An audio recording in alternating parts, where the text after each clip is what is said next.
탄핵에 앞장섰던 자유한국당 의원들이요. 지금 박 전 대통령 불구속 재판을 추진하고 있다는 보도가 나왔습니다. 그 중심에는 김무성, 권성동 의원이 있는데요. 헌정유린 못 막아 사죄한다. 무릎 꿇었던 분들 아닙니까? 먼저 과거 발언들 보시고 이야기 이어가도록 하겠습니다. 저는 정치권에서 가장 먼저 탄핵의 불가피성을 말씀드렸습니다마는 집권 여당의 대표로 지낸 사람으로서 정신적으로 큰 부담을 가졌던 것도 사실입니다. 마음속으로 정말 피할 수 있다면 피하고 싶었지만은 사심 없이 국민의 뜻을 받들어야 한다고 생각했습니다. 이번 사안은 대통령의 행위가 헌법과 법률에 맞는 행위냐, 위반된 행위냐라는 단순하게 결정할 수 있는 문제입니다. 좌표만 나와도 쉽게 판단할 수 있는 문제입니다.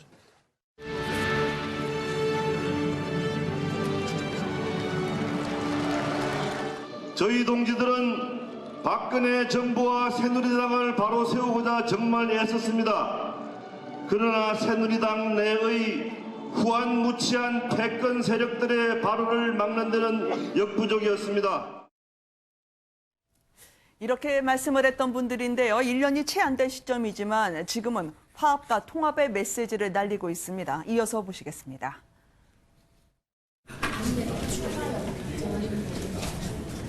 그 질문 답하지 않겠습니다.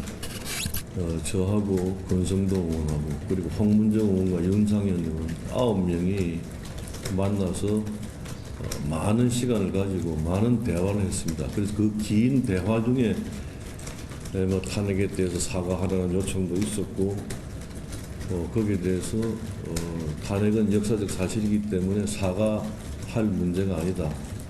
이제 사과를 좀 요구하고 있는데 뭐 이미 제 의사를 밝힌 바가 있습니다. 이것도 역사적 사실로 되어 있습니다. 그래서 그러한 결과에 대해서 지금 그 공방을 벌이는 것은 아무 도움이 안 된다고 생각합니다.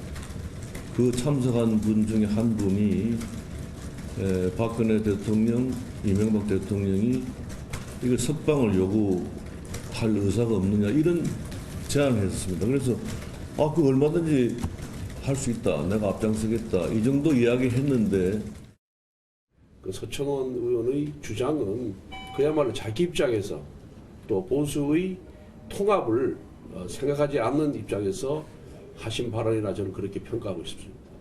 탄핵에 찬성한 사람은 찬성한 대로 그 나름의 정치적 명분과 이유가 있었고 또 반대한 사람은 반대한 사람도 있었을 거라고 생각을 합니다. 그런데 우리 당 모두가 박근혜 정부의 그런 실정을 막지 못한 책임은 누구에게나 다 있다고 생각합니다. 박근혜 전 대통령이 보수 괴멸에 책임이 있다. 국정농단에 대해서 대신 사과한다면서요. 탄핵의 맨 앞자리에 계셨던 분이 지금은 이 변화를 어떻게 해석해야 될까요? 일단 김 변호사님 어떤 점이 포착이 되고 있습니까? 네, 김무성 의원이 이제 최근에 친박계들을 많이 만나는 것으로 알려져 있습니다. 얼마 전에는 그 지금 현재 감옥에 있는 그 최경환 의원을 만나기도 했었죠. 네. 이제 그렇기 때문에 이것이 어떻게 좀 김무성 의원이 약간 이제 통합의 길을 가기 위한 어떤 전초전 아니냐 이제 이런 네. 분석이 있었는데 계속해서 그런 행보를 연이어가고 있습니다. 이번에는 이제 권성동 의원과 함께요. 친박계로 알려진 그 윤상현, 홍문종 의원을 만났어요. 네. 근데 일단은 만나서 무슨 이야기를 했는지 모르겠지만 어쨌든 간에 이런 여러 가지 그 당 내의 어떤 정권 개편을 앞두고 논의를 하고 그다음에 또 그간의 어떤 갈등을 해소하는 그런 시간을 갖지 않았었나 이제 이런 생각을 하게 되면서 네. 김무성 대표를 중심으로 뭔가 좀 새로운 어떤 개편의 바람이 불고 있는 건 아니냐 이렇게 예측 가능할 것 같습니다. 비박이었지만 마치 친박인 듯 그렇고 친박 의원들을 만나는 김무성 전 대표를 향해서 그런데 정작 이 좌장격인 서청원 의원이 후한무치라는 말을 했다고 하던데요. 그게 무슨 뜻입니까? 네, 왜냐하면 서청원 의원 지금 탈당하지 않았습니까? 그때 당시에 굉장히 비박계에 많은 공격을 받았었습니다. 이제 굉장히 좀 적폐로 그렇게 좀 낙인 찍히는 그런 경향도 있었는데 이제 그 서청원 의원 입장에서는 이제 와서 도대체 왜 이러는 것이냐, 뭐 이제 이런 식의 반박이 가능할 것 같죠. 그래서 네. 지금 그동안은 가만히 있다가 지금 와서 이렇게 이야기하는 거 굉장히 조금 후한무치한 그런 일이다. 네. 이렇게 지금 비난을 가하고 있는데 서청원 의원 입장에서는 뭐 충분히 그럴 수도 있겠다라는 생각이 듭니다. 역시 물과 기름 가까이 하기엔 너무 먼 비박과 친박일까요? 한나라당 시절에 계셨던 김영남 의원님 이거 어떻게 해석해야 됩니까? 왜 그러시는 건가요? 저는 새누리당 시절에 의원을 했고 아, 예, 가서. 그 전이 또 당명도 네. 너무 자주 바꾸니까 다들 헷갈려 하세요. 근데 지금 이거는 어떤 앞으로의 정치 계획과 관련이 많아 네. 보입니다. 왜냐하면 김무성 의원을 비롯한 소위 복당파들은 이제 당을 탈당했다가 슬그머니 복당한 것에 대해서 특히 당원들의 그 비판을 많이 네. 받고 있는 게 또 사실이거든요. 그래서 그 부분을 앞으로 한국당에서 당내 어떤 정치를 하기 위해서는 당원들의 마음을 좀 다독이는 어떤 네. 이런 퍼포먼스가 필요하기 때문에 그래서 친박계 의원들도 만나고 네. 또 어떤 불구속 요구 얘기도 하는 것으로 보이고요. 또 소위 친박 핵심으로 불렸던 의원들은 네. 또 지난 정권이 그 지경이 되기까지 어떤 잘못을 했는지 왜 아무도 책임을 안 지느냐 이런 비판에서 자유스러울 수가 없거든요. 그러니까 사실은 아주 강한 비판을 받고 있는 양쪽 모두 둘이 네. 만나서 우리끼리 잘해보자 이렇게 모습이 연출되는 것으로 비춰질 수도 있어서 글쎄, 많은 국민들이 좋게 봐주실지는 잘 의문입니다. 그러면 김무성 의원이 지금 하고 있는 행보가요. 친박계나 바른미래당 할 것 없이 보수 대통합에 기치를 내걸고 계시는데 이게 지금 뭐 원내대표나 당권 선거가 앞에 이제 다가오기 때문에 그런 겁니까? 그런 것도 영향이 있겠죠. 무엇보다도 원내대표 선거야 현역 국회의원들만 표를 행사하기 때문에 영향이 좀 적을 수 있습니다만 내년 네. 2월쯤 예정되어 있는 전당대회는 그야말로 당원들의 표를 얻어야 이길 수 있는 거니까요. 뭐 본인이 후보가 됐던 아니면 본인이 그 지지하는 어떤 사람을 네. 그 당대표나 당 지도부에 입성시키기 위해선 네. 당원들의 마음을 돌려놓기 전에는 어려운 일이거든요. 네, 일명 선거판 흔들기가 아니냐 이 갑작스러운 행보지만요 당내에서는 심상치 않게 바라보는 기색이 역력한 것 같습니다. 그런데 이 한국당에요 돌연 독일에서 면백 수행을 하는 것처럼 열심히 공부를 하고 계실지 모를 안철수 전 의원 이야기가 나왔습니다. 이분을 지금 이 보수로 묶어서 통합해야 될지 말아야 될지 시끄럽다고 하는데요. 배 변호사님 이걸 어떻게 해석을 해야 될까요? 아무래도 이번 보수 대통합이라고 하는 기치를 내거는 거는 반문 연대의 일환이라고 생각이 듭니다. 네. 그중에는 뭐 유승민 의원도 있었고 지난 대선에서 나왔던 후보들 안철수 의원도 있었고요.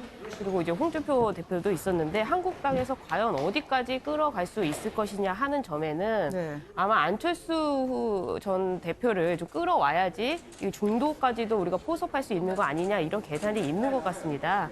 그러나 이제 안철수 전 대표 같은 경우에는 지금 그 바른미래당에 있는 비례대표 의원들도 함께 움직여야 되는 그런 몸집이 큰 상황이기 네. 때문에 단순히 뭐 한국당에서 안철수 전 대표를 끌어온다 이런 정도의 급은 아니라고 그 판단이 되고요. 그런 점에서 향후 이제 문재인 대통령에 대한 지지율이 떨어지고 부정평가가 올라가고 또 이 정부에 대한 어떤 반감이 이루어지면 또 반사적 이익으로 한국당에 네. 대한 지지도가 올라가면서 다시 정권을 찾아야 된다는 그런 움직임이 나오면 아마 보수의 통합으로서 또 안철수 전 대표도 움직이지 않을까 생각이 듭니다. 네. 아니, 안철수 전 대표 측은 뭐 우리가 늘 양념이나 왜 저희가 가만히 잘 있는데 소환을 하시나요? 라고 물어보고 싶어 할 것 같아요. 왜냐하면 정당 지지율의 한국당의 의외의 상승세가 눈에 띄고 있거든요. 여기에 홍준표 전 대표가 합류를 해서요. 알고 보면 나도 오른쪽 끝에 있는 사람입니다라고 얘기하듯이요. TV 홍카콜라라는 거를 개국을 한다는데 그 날짜가 혹시 김정은 위원장이 오지 않을까라고 하는 날에 아주 물타기 하기 좋은 날짜다라는 이야기도 있던데요. 이 등장 어떻게 보십니까, 김 교수님? 네, 근데 그날 하게 되면 김정은 위원장이 정말 온다면 다 묻히지 않겠습니까? 개국이 묻힐 가능성이 저는 크다고 보고요. 네. 대신에 역시 정치적인 승부수를 잘 던지고 자신에 대한 목소리를 전달하는데 아주 능숙한 홍준표 전 대표 입장에서는 네. 바로 뭐 함께 있었던 아바타라고 불릴 정도로 본인이 영입했던 그런 분들 뭐 배현진 대변인이라든가 강현재 특보 이런 분들이 바로 환영하지 않았습니까? 네. 결국은 홍준표 전 대표가 가지고 있는 정치적인 내부에서의 그런 자산을 활용하겠다는 그런 목소리도 있는 거고요. 이것이 결국은 저는 자유한국당이 앞으로 미래를 어떻게 가져갈 것인지 굉장히 궁금한데요. 네. 참 그런데 대신에 저는 국민은 안중에 없는 것 아닌가. 저 과거에 민주당도 출입했지만 과거에 민자당, 신한국당 다 출입해봤거든요. 과거에 이 보수정당의 정치인들은 정말로 국가와 이 국민에 대한 의리, 네. 예의는 정말 대단했었는데요. 지금은 친박, 비박 서로 자신들의 이익과 목적을 위해서는 어떤 수단도 가리지 않는 모습.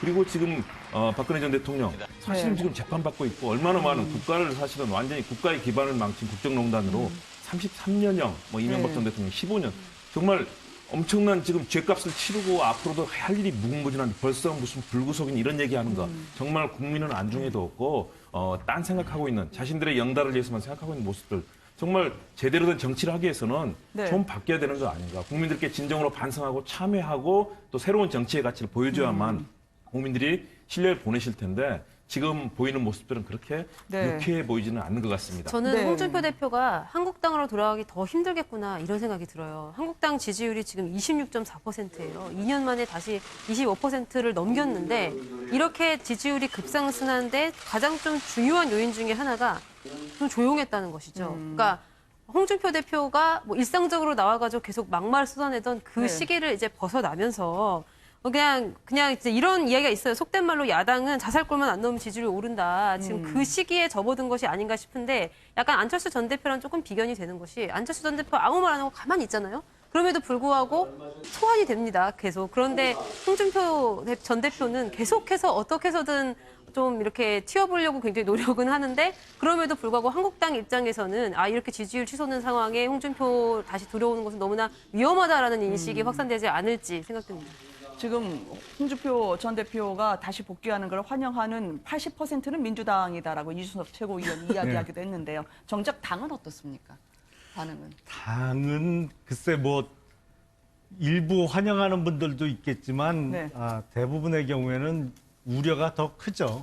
그리고 지금 한국당의 지지율이 최근에 올라간 것은 저는 순전히 반사 이익이다 네. 이렇게 생각을 합니다. 왜냐하면 지금 경제 상황이 워낙 어려워지고 있기 때문에 네. 현 정부에 대해서 실망한 지지층들 중에 일부가 한국당으로 돌아온 것이지 결코 뭐 한국당이 지금 잘해서 지지율이 올라간 것은 아니기 때문에 앞으로 더 잘하지 않으면 언제든지 떠나갈 수 있는 지지율이라고 생각을 합니다. 근데 알겠습니다. 지지율과 관련해서는 지금 이 정부에 나온 게 이영자 그리고 이제 신동엽이라고 해가지고 네. 신조가 나왔는데 이제 신세대 그리고 동쪽 강원도, 대구, 부산, 울산, 경남 이쪽과 옆구리 말씀하신 중도층인데 이 중도층 지지율이 약 20% 정도가 빠지고 있어요. 그래서 이 지지율이 한국당으로 다시 오느냐 하는 분석은 아직까지는 모르겠지만 그렇다고 해서 뭐 홍준표 대표 때문에 지지율이 올랐다 이렇게 평가하기는 좀 어렵고 한국당 지지율에 대해서는 이런 뭐 문재인 대통령에 대한 지지율과 그리고 경기가 안 좋은 부분 그리고 네. 중도층의 이탈 이런 여러 가지 복합적인 의미에서 한국당 지지율이 좀 올랐다고 평가를 합니다. 알겠습니다. 하나 확실한 것은 네. 홍준표 대표가 계속 대표직에 있었으면 절대 안 올랐고 계속 떨어졌을 겁니다. 오늘 빨간 넥타이 안 하고 오셨네요. 예.